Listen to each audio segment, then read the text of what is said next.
శ్రీ గోపరాజు సీతారామారావు గారి సామాజిక సమీక్షా స్రవంతి మన గురించి 27వ భాగం. వారసత్వం గురించి తెలుసుకుందాం.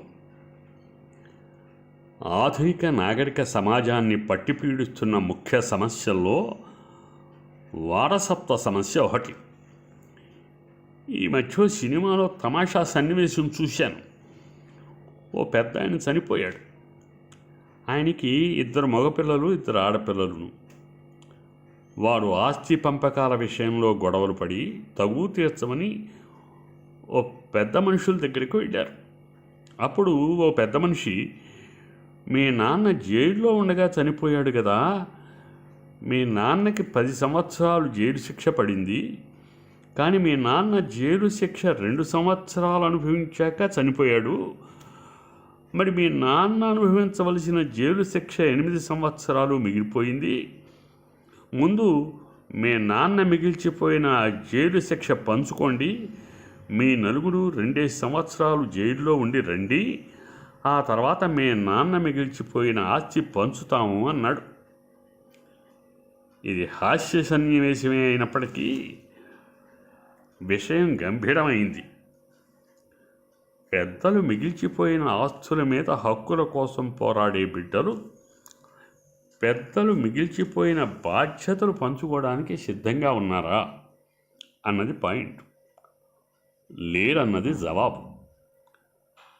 భూమి, గాలి, నీరు ప్రకృతి ప్రాణులందరికీ ప్రసాదించిన సంపద. వాటిని అనుభవించే అదృష్టం, అవకాశం, అవసరం మానవులకే కాదు, మిగతా ప్రాణులందరికీ ఉంది. భూమి, గాలి, నీరు మనం సృష్టించామా? సృష్టించగలమా? మరి అవన్నీ మన స్వాధ్యతమైనట్టు వాటి మీద హక్కు కోసం మనం కొట్టుకు చావడం ఏమిటి? ఈ కోణంలో ఆలోచిస్తే అడ్డమైన గడ్డి కడిచి భూములు సంపాదించడం ఏమిటో, వాటిని అమ్మడం ఏమిటో, కొనడం ఏమిటో, మళ్ళీ దానికి చట్టబద్ధత అంటూ ముడుపులు చెల్లించి లేఖర్లు, బ్రోకర్ల ద్వారా సబ్ రిజిస్ట్రార్ ఆఫీసులో రిజిస్టర్ చేయించుకోవడం ఏమిటో, సదరు భూమి కోసం వారసులు తన్నుకోవడం ఏమిటో, ఇదంతా చిన్నపిల్లలు ఊహ తెలియని వయసులో బువ్వాబుక్కాలాట ఆడుకున్నట్టు లేదు. ఈ భూమి మీద పుట్టిన ప్రతి ప్రాణికి ఈ భూమి, గాలి, నీరు సొంతమే కదా. ప్రతి ప్రాణి ప్రకృతి ప్రసాదానికి వారసుడే కదా. మళ్ళీ తాత ఆస్తి ఏమిటి, తండ్రి ఆస్తి ఏమిటి, బిడ్డలు, మనవలు వారసులు అనడం ఏమిటి? ఏమిటి ఈ తతంగం అంతా? ఎందుకు అని మనల్ని మనం ప్రశ్నించుకుంటే మనం స్వార్థపరులని, బలమైన జంతువు బక్క జంతువును చంపుకు తినే ఆటవిక అనాగరికతకు వారసులమని జవాబు వస్తుంది. మనకి సరిహద్దు దేశాలన్నిటితో తగువే. కాశ్మీర్ విషయంలో తగు, పాకిస్తానీయులు మన భూభాగంలోకి చొరబాట్లు, చైనీయులు మన భూభాగంలోకి చొరబాట్లు, మన అంతరిక్ష ఆకాశ మార్గంలోకి చొరబాట్లు, బంగ్లాదేశీయులు మన భూభాగంలోకి వలసబాట, శ్రీలంకేయులు తమ సముద్ర సరిహద్దుల్లో చొరబడ్డారంటూ చేపలు పట్టుకునే మన జాలలను పట్టి జైల్లో బంధించడాలు, ఇవన్నీ పరిష్కారం కావలసిన సరిహద్దు తగాదాలు, దాయాదుల వారసత్వ వివాదాలు వంటివే. వివిధ దేశాల మధ్య వారసత్వ పోరు. ఇక దేశీయంగా వివిధ రాష్ట్రాల మధ్య నదీ జలాల పంపకం విషయం అదే రావణ కాష్టంలా రగులుతూనే ఉంది. మా ప్రాంతాన్ని మాకు పంచేయమంటూ సాగే ప్రత్యేక రాష్ట్ర ఉద్యమాలు ఉండనే ఉన్నాయి కదా. ఇవన్నీ ప్రత్యక్షంగాను పరోక్షంగాను ఈ భూమికి మేం వారసులం, ఈ నీటికి మేం వారసులం, ఈ ఆకాశానికి మేం వారసులం అంటూ సాగే వారసత్వ పోరాటాలే కదా. అసలు వారసత్వం అనగా ఏమిటి? సశాస్త్రీయమైన సైంటిఫిక్ వారసత్వం అనేది చింపేస్తే చెరిగేది కాదు, చెరిపేస్తే జరిగేది కాదు. అనువంశికంగా వస్తుంది, వద్దన్నా వస్తుంది. దీన్నే జీన్స్ అంటాం.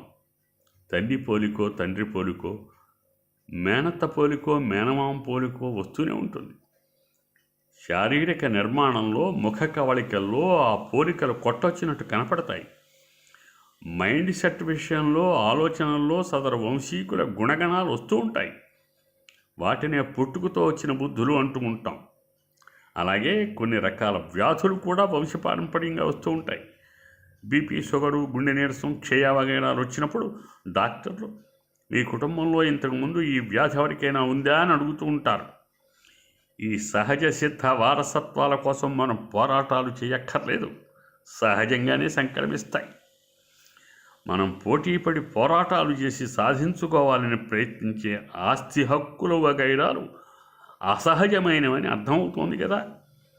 అయితే మాత్రం రక్త సంబంధీకుల మధ్య రూపం, గుణం, వ్యాధులు వగైరా సహజ వారసత్వం ఉన్నప్పుడు సదరు రక్త సంబంధీకుల మధ్య బాహ్య సిరి సంపదల వారసత్వం ఉంటే తప్పేమిటి అన్నది మన ప్రశ్న. ఎంత మాత్రం తప్పు లేదన్నది మన జవాబు. మనం కష్టపడి కూడబెట్టిన ఆస్తిపాస్తులు మన భార్యాబిడ్డలకే కాక ప్రభుత్వ ఖజానాకి జమ చెయ్యాలా? మనం ఏమైనా వెర్రిపప్పలమా? ఈ భావజాలమే కుటుంబ వ్యవస్థ నిర్మాణానికి మూల స్తంభమేమో. ఇదిగో ఈ 10 కోడి పిల్లలు సుబ్బి అనే కోడిపెట్టకి, దాని భర్త వెంకీ అనే కోడిపుంజికి పుట్టిన వాళ్ళు అని గుర్తింపు ఉండదు కదా. ఎందుకంటే వాటికి వివాహ వ్యవస్థ, కుటుంబ వ్యవస్థ లేవు, వాయువరసలు లేవు. కనుక కాలగమనంలో ఆడజంతువుకి తను కన్న బిడ్డే లైంగిక వాంఛ తీర్చే మగాడిగా రావచ్చు. అదిగో ఆ నాగరికత నుండి మానవ జాతిని వేరు చేసి నాగరికత వైపు నడిపించడానికే వివాహ వ్యవస్థ, కుటుంబ వ్యవస్థ రూపుదిద్దుకున్నాయని మనం తెలుసు. మిగతా జీవరాశుల్లాగే యథేచ్ఛావాదులైన ఆదిమానవుల్ని నాగరిక పథంలో మళ్లించే ప్రయత్నంలో భాగంగా అనేక తాయిలాలు ప్రకటించారేమో. ఆ తాయిలాల్లో భాగంగా ఈ భూమి నీది, ఈ గాలి నీది, ఈ నీరు నీది, నువ్వు పండించే పంట నీది, నీకు నచ్చిన ఆడది అచ్చంగా నీది, ఆమెకు పుట్టే బిడ్డలు అచ్చంగా నీ బిడ్డలు అంటూ ఆశలు రేకెత్తించారేమో. నేను, నాది, నా ఆస్తి, నా ఆడది, నా బిడ్డలు అనే స్వార్థ ప్రలోభాలకి ఆకర్షితులైన ఆదిమానవులు కుటుంబ వ్యవస్థ వైపు మళ్ళారేమో. కుటుంబ కట్టుబాట్లు అంటూ, వావి వరుసలు ఉండాలంటూ, ఓ కుటుంబంలో పిల్లను మరో కుటుంబంలో మగాడికే ఇచ్చి పెళ్లి చేయాలనడం ద్వారా మానవ సంబంధాలు విస్తృతం అవుతాయని భావించారేమో. ఈ కట్టుబాట్లు బాగానే పనిచేశాయి. ఆది మానవులు ఉత్సాహంగా ఉత్పత్తి వైపు దృష్టి సారించారు. సంపద పెరిగింది, పాలక పాలిత వ్యవస్థ వచ్చింది. తమ ఉత్పత్తిలో కొంత భాగం పాలకులకు ఇవ్వాలన్నది కూడా అప్పట్లో పెద్ద ఇబ్బంది అనిపించలేదేమో. సశేషం. స్వస్తి.